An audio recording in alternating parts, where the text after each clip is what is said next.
It's one half of Upsample, Will Chernoff. Now, we talk about something right up front in this episode called Music MCP, and I even took a screenshot of it, but it got taken down, so it doesn't exist anymore, and we joke about it a bunch in this episode, so I didn't want to bother editing through and removing all references to it. I think it's an interesting part of the story we tell today. It's probably not going to be the last tool of its kind, but yes, it's taken down, so you can't go find what we talked about in terms of Music MCP, but it's a developing story, and we'll see if we can give you an update on the next episode. All right, let's get into it. Okay, Carson, so you know people bandy about crazy numbers of how many songs get released per day, and they seem to keep climbing higher and higher, right? Like, What were we at, 100,000? What are people saying? Yeah, I think 100,000 uploads a day is what I was hearing. Well, what if we just keep making that number go up forever and ever? Like, that's what we're doing with all the numbers in the world anyways. So why don't we continue to do that with how much music is coming out? I've got just a tool for you that I want to tell you about to make this happen. What is it? Well, it is on GitHub called Music MCP. Now, MCP stands for Model Context Protocol. You probably know what that is. I just found out relatively recently what that is. Do you know what it is? Yeah, we use MCPs at work all the time, and they're a pretty neat way of providing a large language model, literally context about some system. So I have some ideas of what Music MCP might be, but it's usually like, you know, if you wanted to make your own life MCP, you would add information like, this is who my mom is, and this is the information, you know, this is my address, and this is where I go to work, and this is all the things I used to do. And so the AI model who's interacting can like look that stuff up easily. It doesn't have to, it can just talk to one server instead of like Googling the information or trying to retrieve it from somewhere else. Yeah, I was going to use the definition and check it of like how HTTP is how you request information from the internet, like a protocol. That's what the P stands for. Yep. That the MCP was like a protocol for AI and AI agents and LLMs to interact with other digital services. Is that kind of right? Yeah. And the MC, the model context, is you're just using that protocol to provide an AI model additional context for some set of things you're trying to get it to do. Okay, now before we lose you listening, if you're a musician, and before we go nerds only here, unless we already have after 2 or 3 minutes, let me reel you back in with the punchline here. This is a service that's an open licensing that anybody can use now, where you can hook up Suno to this Music MCP and then the music distributor ditto on the other end through APIs, and you can have seamless feeding of pseudo-generated songs directly into your digital distributor without having to do any human labor. Right, so just like an automated pipeline of slop right through the distributor. That's so funny. Wow. It's the slop pipeline. Yeah, you got it. It's the slop, fully automated slopitalism. That's so funny. This is the 3-step process that I'm going to put on the screen under what it does on the GitHub page. Yeah. 1, generate music, create songs with AI lyrics or instrumental. 2, distribute, release to Spotify, Apple Music, Amazon, YouTube Music, TikTok, and more. 3, track, monitor your releases across platforms. It gives you a way you can do it in a browser like a ChatGPT-like chat interface, or you can add it into your Claude desktop.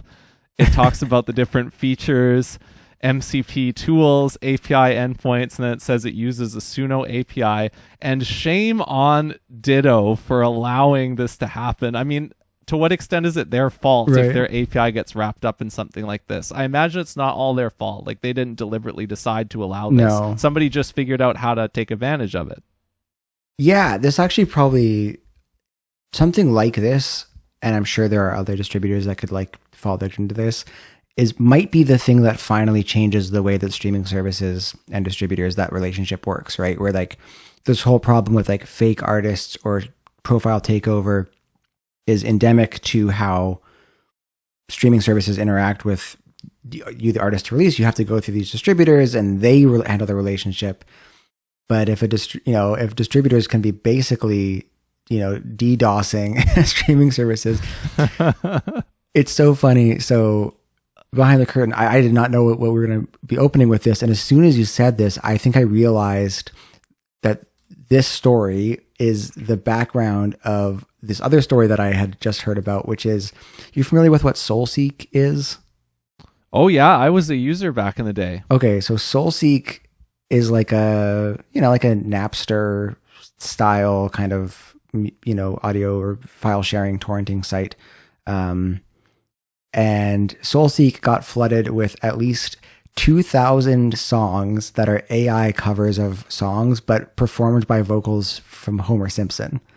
So the whole SoulSeek catalog just got completely, and the files look like the real song, but if you were to download their song, you would hear Homer Simpson singing instead of Linkin Park or whoever you were trying to download. And I'm guaranteed that's how this happened, is this person just hooked up Music MCP and was just told it, like, generate, here's a list of the top SoulSeek songs. And so now apparently, or until it gets cleaned up, SoulSeek's like kind of unusable, because you're probably going to get the Homer Simpson cover. It's a new generation take on the old problem, which was in the 2000s mislabeled files that you torrented or file shared, and it wouldn't be the song that you thought it was, and then maybe you wouldn't even know that it was a real song until you got here later. It's like now you don't know that it's going to be Homer Simpson singing it to you. Those are the days when you had to know on your friend's iPad that Eminem Lose Yourself was actually some other song, or they'd have 3 of Eminem Lose Yourself, and then it would be 3 different songs. I want to let you know though that this is not doomsday right now. We still have a couple minutes to midnight on this, metaphorically speaking. Right. All is not lost, and the reason why is because Music MCP comes with current rate limits of 3 music generations per day per user and 5 releases per day per user. Okay. So you can only put out 5 tracks a day. Okay.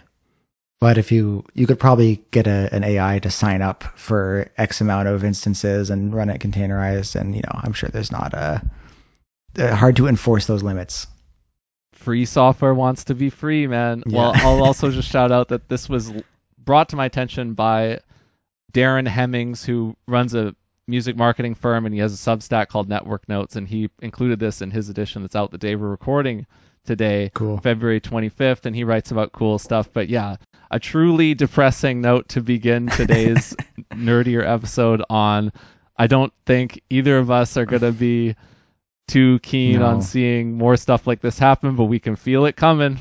It sure is coming. I might do a whole other segment on this. I'm basically an accelerationist for this crap by now. I'm like, let's just see it to its end conclusion, let everyone get really sick of it, and then we can reset. Because, I'm not here to defend the current state of how the music industry works, streaming or major labels or whatever. So, by this point, if it's all going this direction, then, all right, let's just see this to its end and we can restart. That's what you've taken from a year of Upsample. It's brought you closer to the accelerationist position. Yeah. Well, who is keen to defend the current state of the music industry is SOCAN, and that's the main topic that I'm bringing to the table today. Good pivot. And it stretches back a couple of months, I suppose, because an announcement on October 28th, ASCAP, BMI, and SOCAN announced alignment on AI registration policies, brought into cycle this issue with SOCAN, which is, if you don't know, Canada's music composition performance rights organization, or PRO. That's a term that they would describe themselves. ASCAP and BMI are 2 PROs in the US.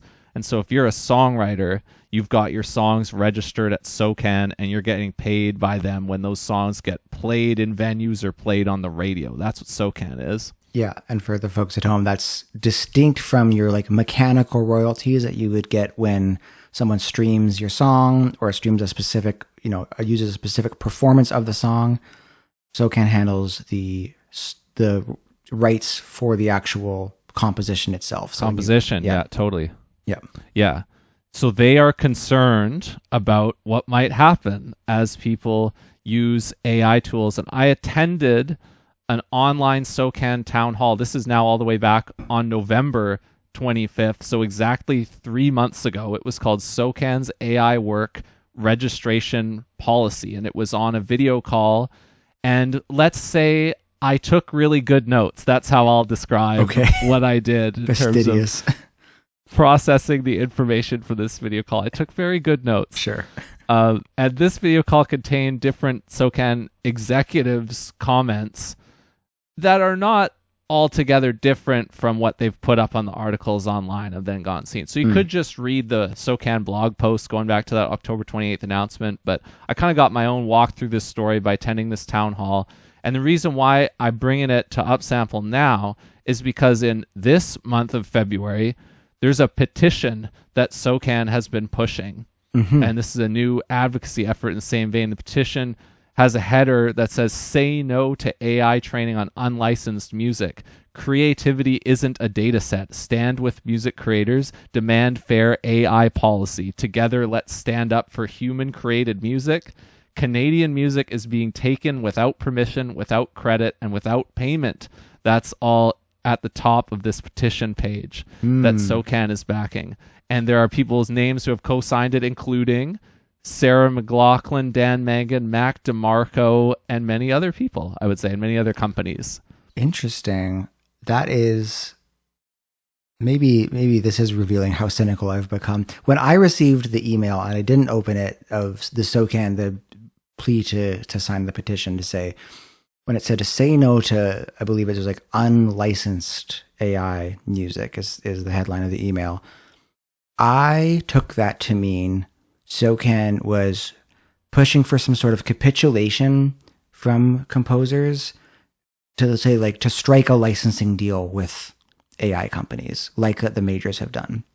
Because I took the wording of like, it's not say no to AI music, it's say no to unlicensed AI works. Which to me means, and maybe that's still a good thing. Maybe if you're an artist, you would like to have your work trained on and used and licensed and get paid for that. But I took that to mean that SOCAN was taking a softer position, although the rest of the wording of the petition maybe is stronger than what I was interpreting. So I took, I'm glad to hear that. You may or may not be right on the money here. We're going to find out real soon how SOCAN defined the problem, which specific language they chose to use. There's their general counsel, legal executive is on this call, and they were very specific about the wordings they used, but let's just go over all of that, and then we'll see how it matched what you took away back when you, a SOCAN composer, heard word of this. So the CEO of SOCAN, Jennifer Brown, this is what she said to define the problem towards the beginning of the call. "We understand that AI is disruptive, and while some creators see it as a tool to help them with their workflow, others are fearful that AI outputs built using your creative works will be competing with you in the market," end quote. And then Brown also said that SOCAN's basic ask here is, quote, "The government not introduce any form of copyright exception that would reward the theft of your work and strip you of the ability to be paid for the use of your works," end quote. So copyright exception is the first important term that they kept using over and over again. Now, what would be this copyright exception they're saying they don't want? What they don't want is allowing training on people's copyrighted compositions as fair use. I mean, training by the models. Yeah. SOCAN had to submit information to the government of Canada about their perspective on AI in 2024 as part of some kind of inquiry. And in that AI submission to the government of Canada, SOCAN used the term text and data mining, TDM, they use this abbreviation, and they wrote the following: "SOCAN firmly believes that the licensing of musical works to AI companies for TDM or other purposes is not only workable and practical, but is the best and most appropriate way to build on the foundational purpose of copyright. SOCAN therefore urges the government not to enact any new or modified exceptions for TDM." End quote. So this is what you were talking about. They said in there, licensing musical works to AI companies is workable, practical, and the best way to go ahead. Right. They want to clear it, and they want to get paid something for that they can bring back to their members, to you and me, to the SOCAN members, as a license, probably some kind of blanket license, right? Yeah. And so then they say, well, we do not want the government to just step in and say that they're allowed to train on all our stuff and have it be fair use. We want to make sure that they're not allowed to do that by default, and that we can negotiate a license so that our members can get paid. So when they say we're really prioritizing, we don't want this copyright exception, what they mean is we don't want them to take away their opportunity to negotiate this license and get some kind of payment out of the AI companies. Mm-hmm. Is there another era that this line of argument reminds you of? Does it have something to do with maybe Metallica or some people like that? Yeah, exactly. I'm thinking about, like, streaming is the parallel here, right? We've just kind of ended up in the same position where there's some blatant piracy, some blatant theft that, like, anyone, any lawyer, any real person who's like thinking about this goes like, okay, that's not right. It's not okay to torrent if you can afford the music, to like steal stuff. And, you know, this is affecting the incomes of artists. And then in the streaming case, it was then deals were struck and saying, okay, well, what would be fair? Well, let's just, like, you know, streaming is a good option, and we'll just pay a bit to artists, and then we'll, like, you know, we're like renting the songs to the users or whatever, kind of that licensing deal. And these deals get struck with the majors. And the state we ended up in is, like, turns out, surprise, surprise, that's not enough money to compensate for the harm it's going to do to musicians' livelihoods. And so artists should be very skeptical of any deal they're being offered. And sometimes to go so far as to say, like, I think there's a contingent of artists now who look at the streaming era and say, I would have rathered piracy. I would have rathered continue selling CDs to my 100 fans who would buy my CDs or whatever, digital music, and have the rest of the people, if they're really into it, steal the music. Yes, they often say that the ability to have the music flow freely like that is their preferred way of marketing themselves. These are kind of like DIY indie touring types are often the ones who talk about this. Yeah, totally. Or, you know, I mean, like Radiohead famously, I think, did one or two albums of like pay what you can, basically, when they released, and had pretty enormous success as well. And so that's maybe a more extremist stamp, because obviously my first reaction when I hear like, oh, we're like looking to try to get artists some money so that, you know, if their works get trained on, is like, okay, better than nothing, which is what's currently happening. And then immediately going like, well, that's exactly what we said about streaming. And look where we are now. It is also exactly what people said about when you could finally do stuff like add music to Instagram stories. You know, my understanding, it's kind of off the top of my head, but is that Meta and, you know, Snap and other companies like this that had this use case negotiated these kind of licenses for the use of master recordings, and then also to get some mechanical royalties to compositions, hypothetically, but that this was less lucrative even than streaming, because it was just negotiated with a licensing fee, and then it all gets divvied up into smaller and smaller pieces. So I think it kind of resembles that too. Totally. And it was these like blanket deals, right, where it's like, I don't even think those get paid out exactly like mechanical royalties, but yeah, interesting. Sorry, a bit of a digression from from the SOCAN news, but as soon as I heard that, my haunches went up. So let's get into how SOCAN reacts to people's different uses of AI in their compositions, because this was a town hall. People were asking questions, and this is a lot of the questions that people asked. They were like, when may I register a composition at SOCAN, me having used AI? And they landed on two terms which appear on their blog post and they used in this town hall. One of them is, quote, AI assisted works, and the other one is, quote, generative AI outputs. Okay. So here's what they call AI assisted works. This is what they like, I guess we could say. The same person, CEO Jennifer Brown, said that AI assisted works are when you use AI as a tool, quote, to support your workflow, and the final result reflects your creative choices. Okay. So this is a positively framed use of AI. AI assisted works. This is still you acting as a composer, using it as a tool. Mm-hmm. They then set up a different thing, which they call generative AI outputs. And Brown says that this represents stuff that is, quote, fully created by an AI platform in response to a prompt, end quote. So when may you register a composition at SOCAN? not if it's a generative AI output. Yeah. Only if it is an AI assisted work. And we are going to use basically the honor system upon upload. And you are responsible for uploading things that are only what we're calling AI assisted works. And if you do otherwise, down the road, we, SOCAN, reserve the right to use AI detection softwares that will procure on the market. Like, they're not going to develop that in-house, but they want cooperation, like watermarking, detection stuff that they can deploy later to try and identify what is a generative AI output, make sure that it is not a payable work in the SOCAN composition catalog. And they're ready to claw back any payouts that end up being identified with works that they later deem are generative AI output. So this is how they have constructed the situation here. So I guess the former category, when they've divided this into like the full slop mode, where you put in together their prompt saying like, write me a country song about blank, and it should sound like I don't know, Luke Bryan or whatever, and then it spits out a whole song for you. Obviously, that's like hard for SOCAN to like let you register that. But the former category is an interesting one, where maybe if you're a songwriter or you're a producer, that you get a song 65-70% of the way there, and you say into some sort of AI tool, like, get me a country music bass line to go with this chord progression. And it does that. It's been trained on a whole bunch of things that can generate bass lines.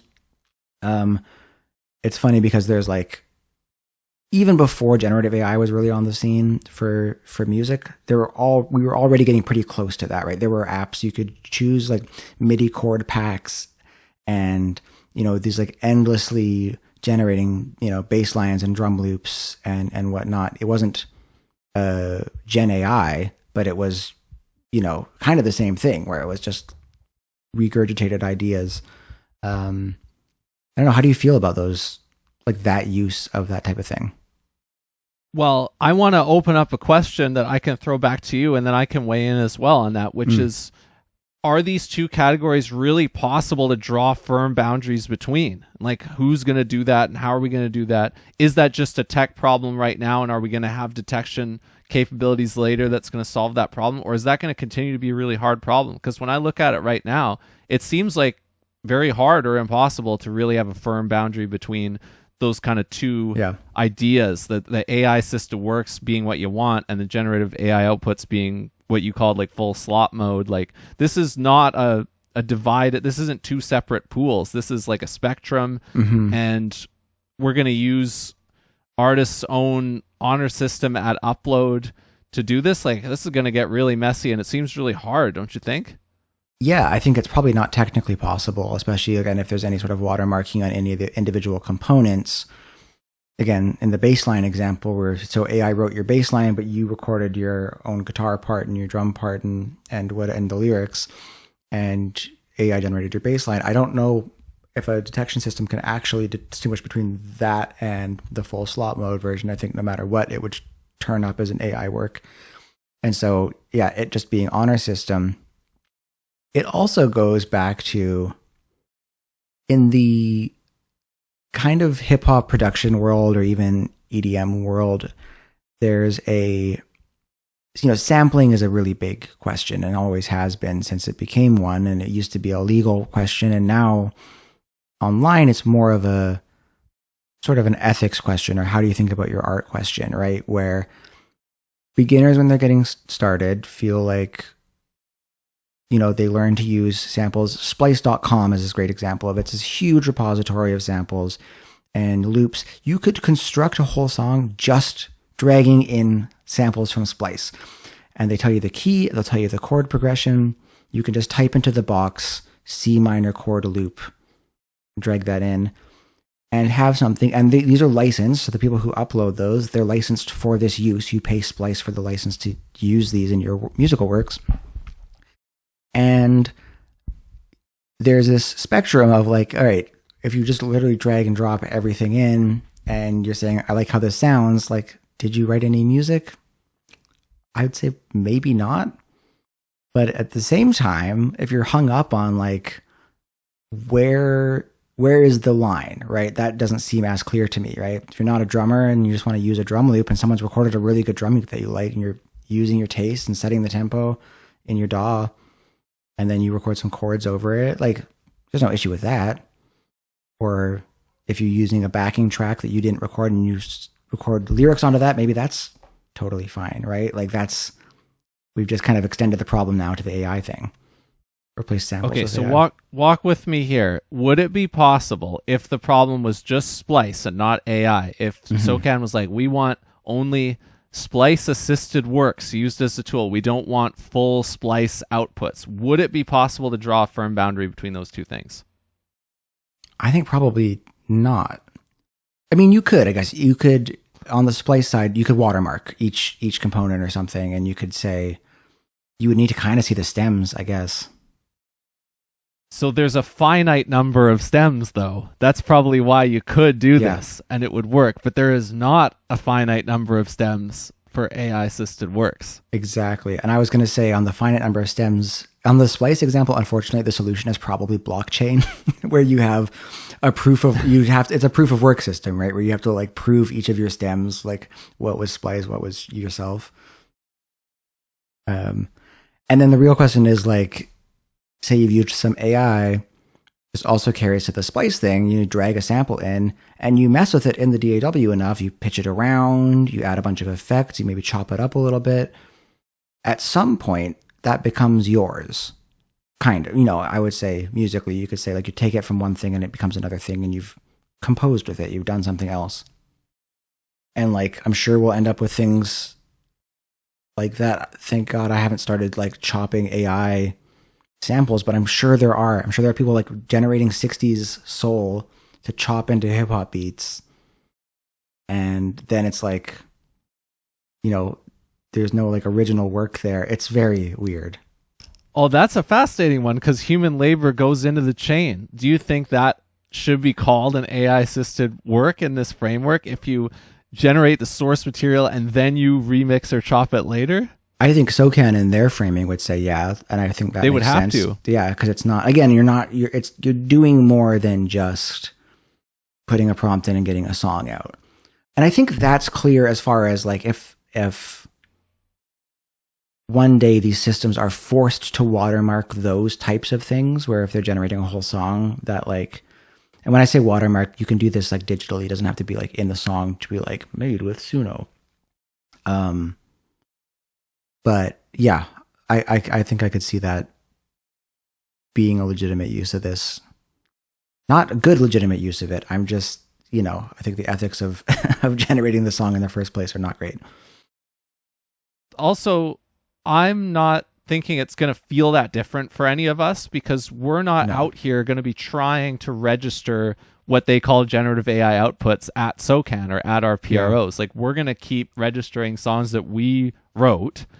And if we do end up using Suno-like tools, which neither of us are doing at the moment for our careers, but if we did, and for those who are, I don't think the temptation is really there for the vast majority of us to go and be at the edge of these rules and to be an edge case where we have to ask, is this okay? I mean, I think it would get incorporated in pretty small ways. I mean, maybe I'm naive for thinking that. Like, who is forcing this issue? If I think about it that way, it's like, are there bad actors who are just going to be trying to cram in as many new song registrations as possible and drop it all like Velvet Sundown style, or are they going to use music MCP to pipe it directly in? Like, this is a small number of bad actors, right? So on one hand, I did just think, is this existential for SOCAN? But then on the other hand, it's like, are there other ways that you could target these bad actors without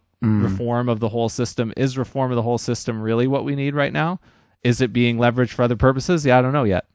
I feel like the reform approach, or certainly on this point, I think this is obviously separate from the licensing for training thing, which I think is the thing composers should really be worried about, right? Like this news about SOCAN saying like, sure, if you want to use AI in some part of your thing, that's okay, but not the whole song. I think that should be obvious to anyone who writes music. But if you do write music, you should be worried about licensing. I think it's necessary though for SOCAN to still come down on this, because talking to a lot of people through my day job who like using AI tools for a lot of things. There are people who just legitimately don't understand that what they're doing is not writing music. It's not creating art. I'm sure that's that fair. There's a lot of people who just think, yeah, I've done it. I'm an artist now. I don't know if you've ever like ended up on a internet flame war where someone's like, I saw one on threads.com of someone saying, it was a whole thread, it was a call out post about prompt stealing. So it was an AI visual artist who was like mad at another AI visual artist for just using the same prompt as them, or believing that someone had used the same prompt as them. And, this is just complete garbage discourse below this about like the AI artists being like, you guys aren't taking this seriously. And like actual visual artists being like, just please go paint something. And like, so with all that being there, I think some of the people who are using this are deluded enough that they need to be told like, hey, we're not going to pay you like publishing royalties for something you just uploaded via Suno. Yeah, so I am being a little too naive by saying the number of bad actors would be really small, because it's like not actually that. I don't think it's bad. I think there friction. are bad actors. I think it's the naive people who in good faith are thinking they've just composed something. Yes, there will be bad actors like people using this music MCP to spam Spotify or whatever streaming service, and then trying to register all those works with SOCAN. And it's nice for SOCAN to be like, no, that's just like a blanket, not going to do it for you. Man, it's so interesting that we might have to, this may be going off the deep end a little bit. I've talked to people who believe we have to just start a different internet because soon it will just all be AI bot activity, like, kind of dead internet theory. And we're just going to have to make one without them and let them do what they want over here. And we can like watch them and interact with them when it makes sense. But like this thing of, SOCAN having to like put these guardrails in, music MCP, only being limited by this like rate limit, which I'm sure is kind of fragile. Have you heard the story about the open source tool that rejected a code like pull request from AI because it was AI generated? And no. Okay, this is a little off topic, but I think it's relevant to the point I'm making here as like the internet's becoming unusable for humans. Open source code can be contributed to by anyone. That's the whole point of it. And there are citizen maintainers who make sure that the code is good and stays working for everyone. And a lot of these tools are used by tons of people. And so there's one open source tool, Matplotlib. I could not tell you what it does. Just had a blanket rule. They started getting a bunch of bad kind of code requests to change the code from AI. And they said, just no AI can contribute to this. We need a human to at least raise the request. And so this maintainer saw one they're called pull requests when you're trying to change some code. And he closed it and said, hey, we just have this policy, no AI. And the AI, the chatbot went and wrote a hit piece about this guy because it was a molt bot, sort of like it had a lot of agency. It had its own web browser and what stuff. So it like wrote a blog post and then appended that, basically like attacking this guy's character, saying he's like prejudiced against AI for not letting this AI contribute to this code repo. And it was like, I think it's over for us on this internet. Well, I was going to say, if you wanted a bloom scroll here before we jumped into a quite related story, actually, I might say, like, what medium of music listening could you turn to if you wanted one that is still accessible via the internet to anyone who has Wi-Fi or internet connection, but is always guaranteed, pretty much always guaranteed, to have humans in the chain making curation choices and therefore able to screen out any slop that you wouldn't want to hear? What music listening media format is that? Radio? Is it? Totally. Yeah, radio still exists. Yeah. And in theory, it solves this thing. This is a function of the open distribution to streaming marketplace, right? It's the same reason why another bug of that marketplace is that you have what people call fake artists or being on the wrong profiles and those other issues that we've talked about. Radio does stand up as something that won't get taken down by this problem, because in theory it always has a human at the controls. Yeah. And if any listener is curious, radio royalties pay much better than streaming. We notice when our songs get played on the radio, it shows up on the balance sheet. And who collects those radio royalties and pays them to you? SOCAN. So they're thinking about that. SOCAN is still very much a steward of that business model and that industry. So they would probably champion radio too in direct response to this if asked. Yeah. And it makes me appreciate the radio format more.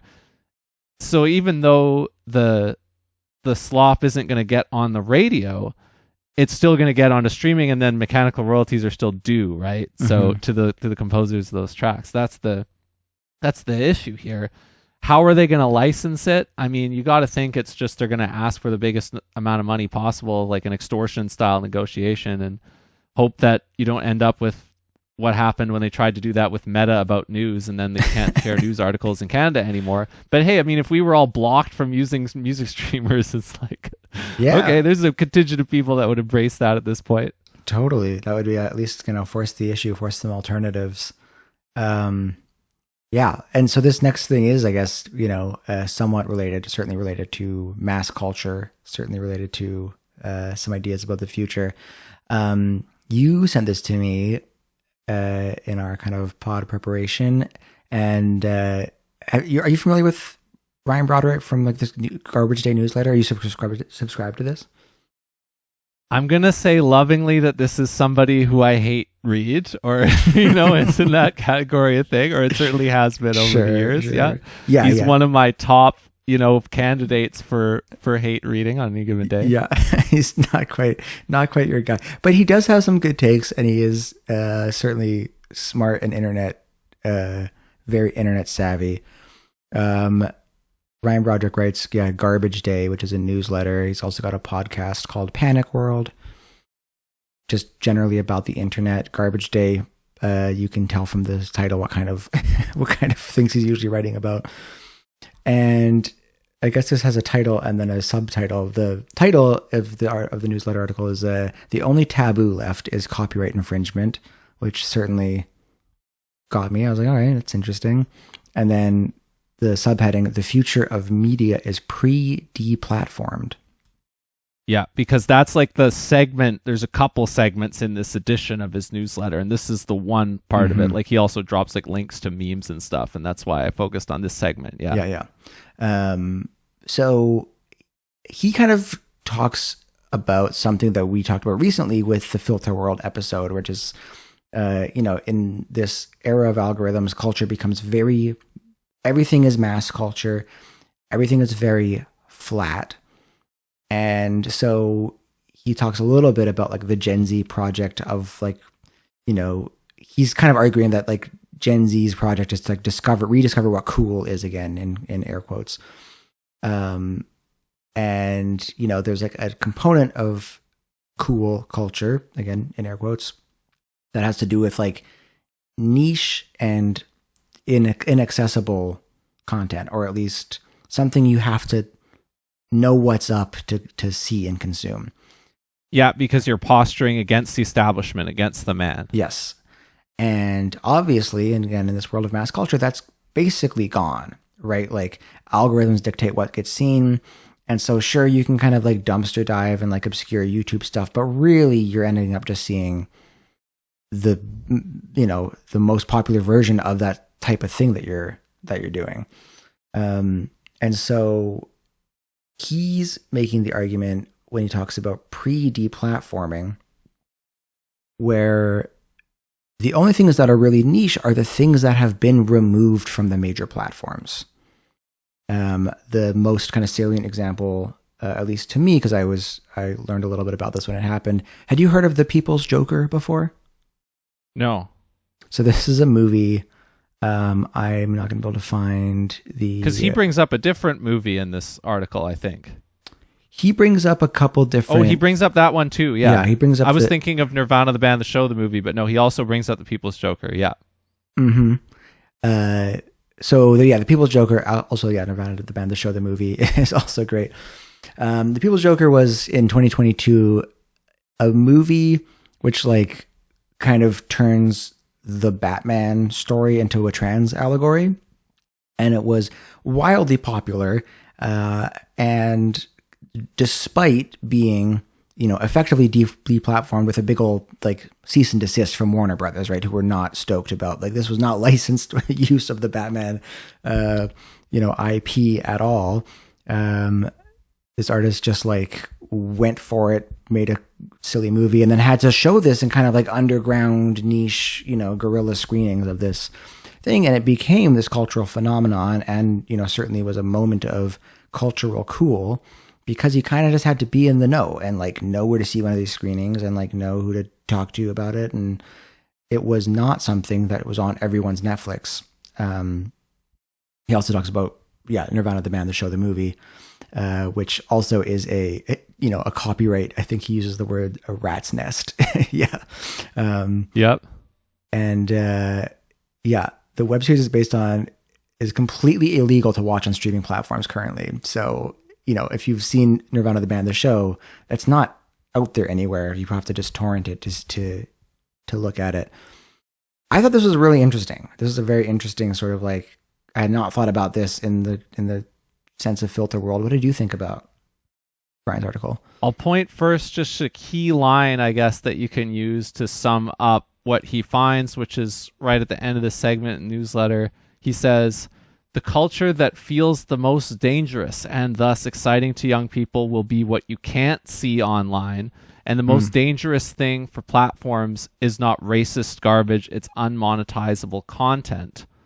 Now, it's very clear to me that the reason why Ryan Broderick enjoys writing about this so much, and fair enough, is that he can cite this thing that we can call pre-deplatforming, as in like making copyright infringement content that won't get propagated through the algorithms because it's designed to handle everything but that. Yeah. That's kind of, to sum it up, like that's what we're talking about here. We're talking about like collage style art projects that do not attempt to format themselves into like being good content for the algorithm, but that can infringe on copyrights and do other things that don't allow them to get used on platform that would get your stuff taken down, right? Yeah.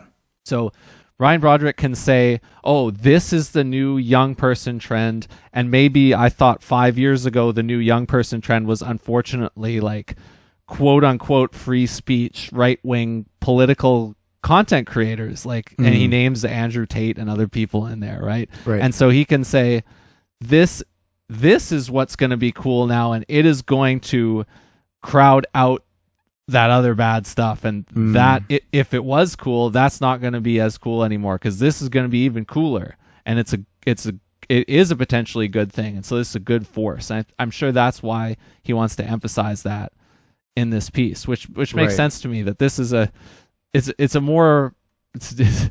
definitely a more palatable thing to have as the young counterculture than when people were out here trying to claim like conservatism was the new punk rock or whatever. Sure. Yeah, the like Nick Fuentes of it all or whatever.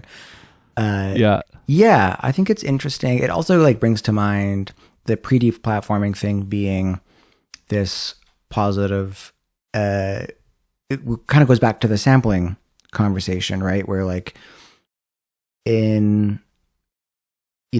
when you're producing music that's sampled, and I'll use like Tour de France, the dance music project that I did, it could not afford to license any of the music we sampled, so we didn't. And we released the music on SoundCloud, Bandcamp, some of it's on Spotify and other streaming services, with the knowledge that like if any of these songs get really big, we'll get a cease and desist or a takedown, and we'll just have to take it down. And rather than let that deter us, we would say that would be the best case scenario here, that one of these songs gets like big enough that we have to take it down, because it wouldn't kill the song's reach necessarily. It might actually have this like Streisand effect of bringing more attention to something, because, you know, we could do a big old blog post about like, hey, sorry, we have to take this one down. We can't afford the license or whatever.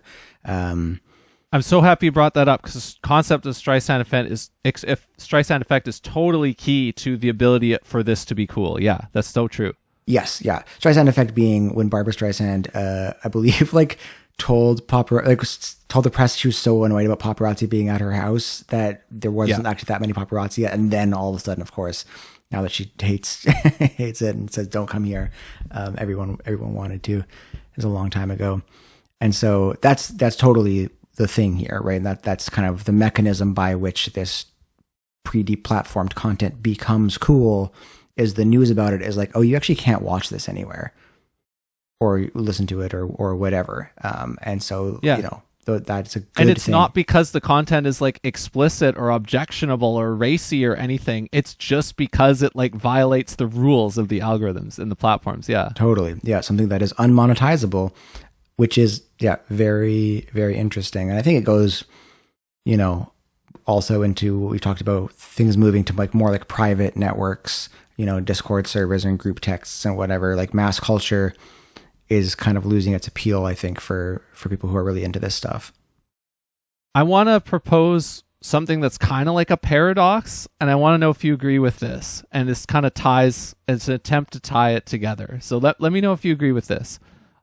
If you try to get AI to generate original sounding stuff, like stuff that could plausibly be your own compositions or sound like your own compositions, it's never actually going to end up sounding original and cool. That's right. But if you use AI illicitly to remix copyrighted content in a way that would infringe on it, or if you do things like that yourself that don't necessarily involve you picking up a guitar or composing in the traditional sense, but it's this kind of remix style of digital composition, if you used AI for that, or however you did it, it is going to end up being cooler no matter what than if you tried to use AI to generate something that could plausibly sound like your own new original composition.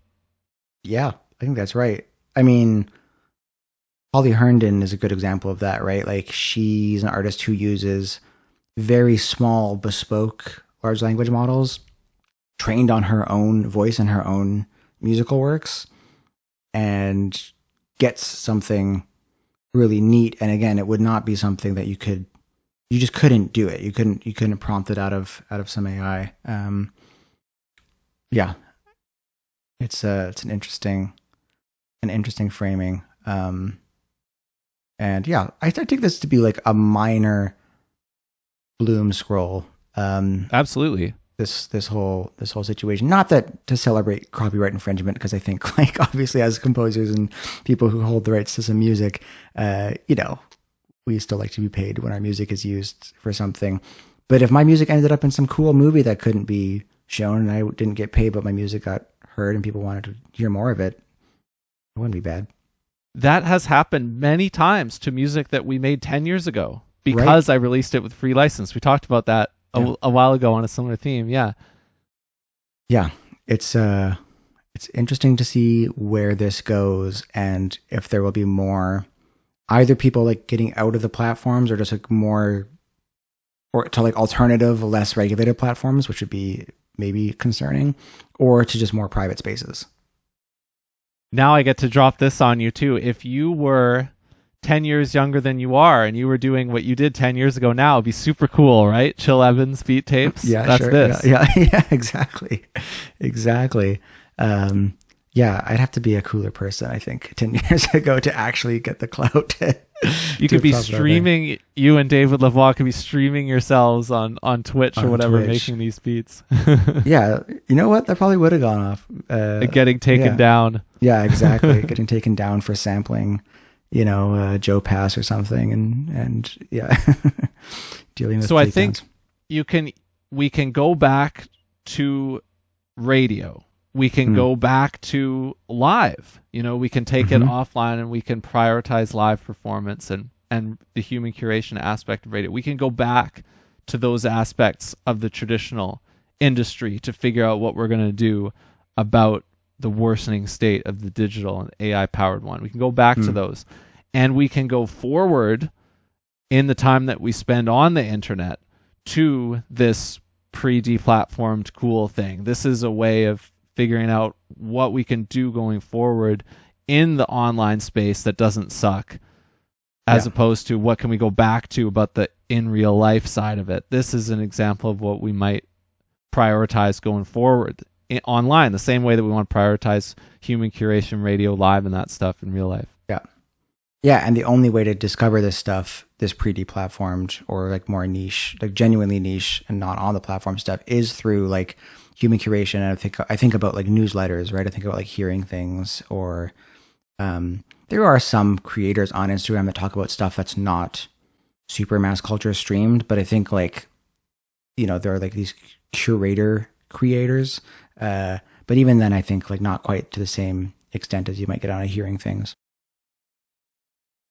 All right, let's close it out here with something fun. This I read in a newsletter, The Gig by Nate Chinen, earlier in this month of February, when he interviewed two members of VAD Plus, Dave King and Reed Anderson, who are the continuous members. And VAD Plus announced that they're going to end their band, which has run for a long, long, long time and has had different members too. They're gonna end it soon, and so that was the occasion of this interview. But there was an amusing bit in the middle of this interview where Dave King, the drummer of VAD Plus, launched into a tirade about how much he hates having to make content and market his gigs that would rival anybody that you or I know. I clipped the audio of this. I don't know if you listened to the clip in full, or you said you saw it, that like it was actually posted somewhere else. Yeah, I think either Nate or Dave posted not the whole clip that you've got, but posted a section of this with Dave ranting. So basically, he's like, I just want to be able to show up and play the drums sometime, man. And we get these people coming at us like, hey, this creator wants to do so-and-so. Can you make this video for them? And he's like, oh, I don't want to do it. He's talking about how he also doesn't want to hear the bad news, which I can totally relate to this. For some reason, venues love to tell you when your ticket sales are bad. Well, I mean, it's not really a mystery why, is it? But all the way up until day of show, you know, they'll love to tell you about that. So he mentions that too. But he's kind of, you know, this is the least charitable reading of it. You know, this is entitlement.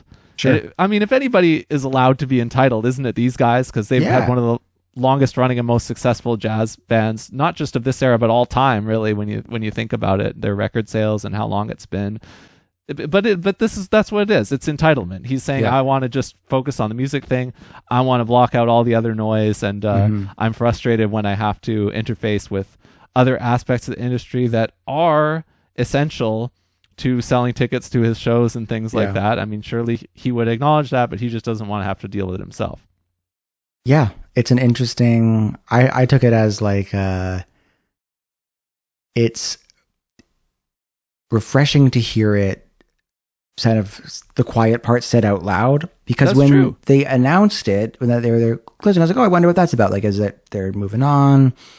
Or is that whatever? And it's like, no, I think it's fair to say that like the day-to-day job of being a musician of that stature, it got worse, right? Like, I think he would argue his job got worse.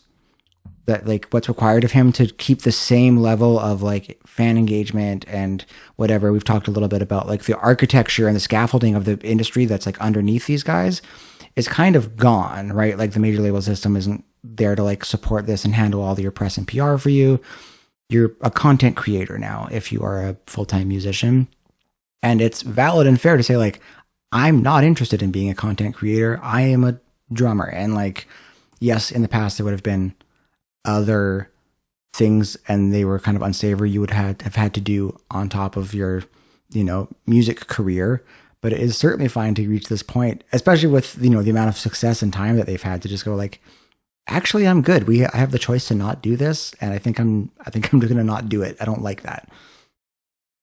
And arguably, no band speaks to that decay in the kind of music that you and I will often listen to better than them, because they did go in 25 or so years' time from being like a jazz band that can sell hundreds of thousands of copies on a major label to where they are now. And they're 25 years older, and so their tolerance for things has decreased as the position has decayed. There's absolutely tons and tons of truth in that. Yeah.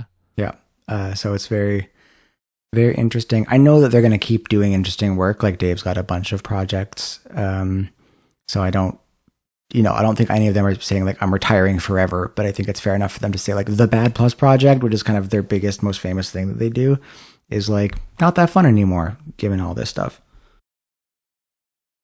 So do you have any musical recommendations that are still fun in this day and age, or that may be new or not? Yeah. What do you have in terms of recommendations? I've been listening to a new record by a little band called Bellbird.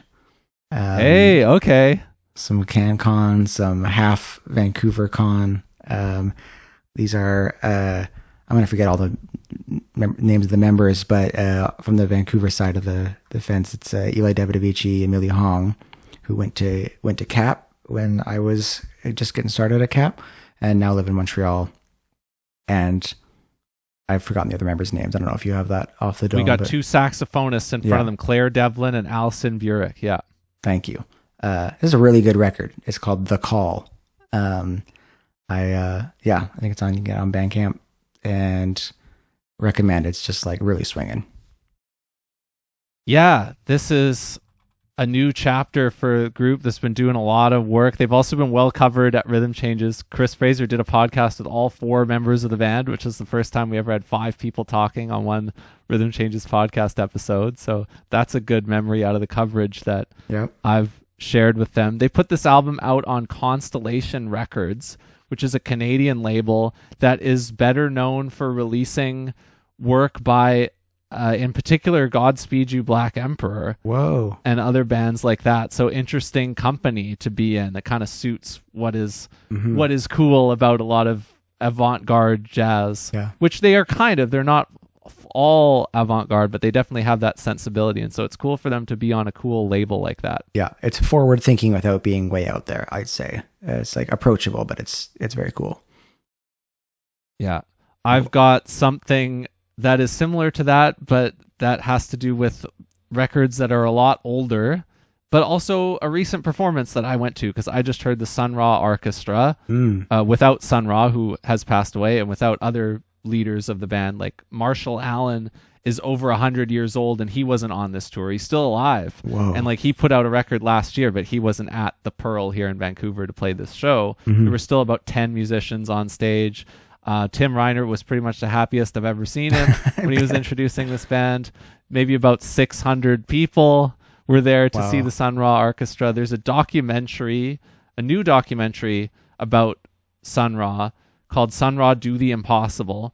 I'm trying to figure out how to access it because it is published for free on PBS American Masters on the PBS website. I think I might have to tweak some settings about how I'm accessing the internet to be in the right region to watch this, because I haven't quite figured out. But in theory, it is there available to be watched for free via PBS for a month. Like it came out on February 20th, and it's available until like March 20th or something, so that if you figure out how to get the video to play, you can watch the documentary just there via the internet. Sun Ra Do the Impossible. There's been other Sun Ra documentaries, I'm sure, but there's this new one.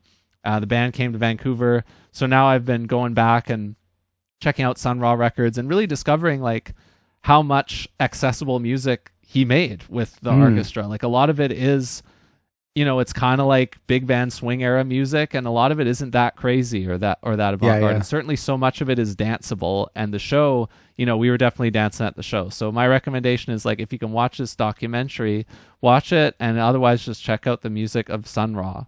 And if you can't figure out how to watch the show, you're not going deep enough in your niche, pre-deplatformed game. There you go. You can figure it out. Yeah. So we've covered a lot of stuff in our power hour here. That was a good one. We're going to probably do the same frequency we just did because the Jazz of the Bolt Festival took me away from the pod 2 weeks ago. And some travels and arrangements we have personally will keep us away from it 2 weeks from now. So we'll come back and we'll do one episode probably at some point in late March. So we'll have another kind of extended one here. But it's been good to get back at it. It has felt like it's been a while since we did it. It's funny how the frequency becomes a habit. So this is fun. Thanks, Ben. Thank you. Talk soon.